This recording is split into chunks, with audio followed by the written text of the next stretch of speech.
Hi, I'm Ranger Stacey and I'm here today on the beautiful Birkdale Community Precinct. And we're going to find out a lot more about this wonderful area with ecologist David Wassman. Good to see you, David. Now, as I mentioned, you are a field ecologist and you work with Cardno. What does that actually entail and what is the work that's happening on this wonderful site? So it kind of entails going out to all sorts of places over Queensland, and other states and territories as well, collecting data on flora and fauna and the general kind of biodiversity.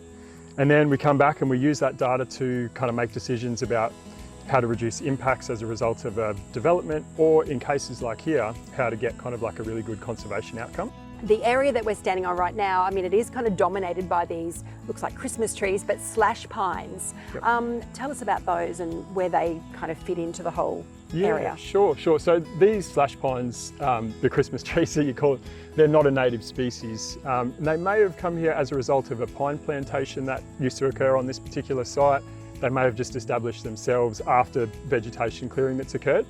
But as I said, they're not a native species, and if they're sort of left to spread across the site, they can sort of take over and potentially sort of outcompete the native species. That's what was one thing I was going to mention as well. Obviously, the native trees, and shrubs and ground covers are very important, but when something like this, comes in, it can, they are, as I mentioned, dominating this area where we're standing as well. Yeah, absolutely. Yep, that's right. And it can reduce basically the flora diversity, the number of plant species, and it's sort of less value for the native fauna as well in terms of habitat and feed and that sort of thing. So this area's been basically cleared historically, and as you can see, there's plenty of weeds around and that sort of thing, and mown grass. So this area has been left outside of that conservation reserve, and this area will be used for kind of beneficial purposes for the community and that sort of thing. And a lot of the effort in terms of rehabilitation and conservation will be in the remainder of the site. Well, David, we haven't had to walk too far where really the land was dominated by the slash pines, and now here we are, totally different vegetation community. I guess for me, I'd call this regrowth. Would I be right? Yeah, absolutely. So regrowth is a bit like a remnant community, a really well-developed community, but the trees typically aren't as tall, maybe there's not as much canopy cover, and there's still a few weeds and that sort of thing.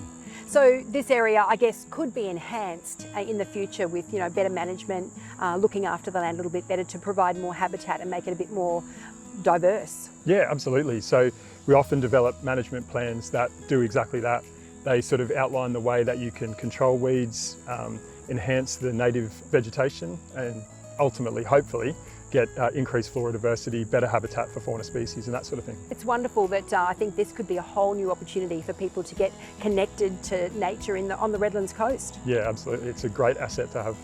Well, thank you very much for guiding me today. It's been wonderful to come out here and revisit this amazing site here on the Birkdale Community Precinct. Thank you so much, and I'm sure I'll be seeing you again. Yeah, I hope so. Thank you.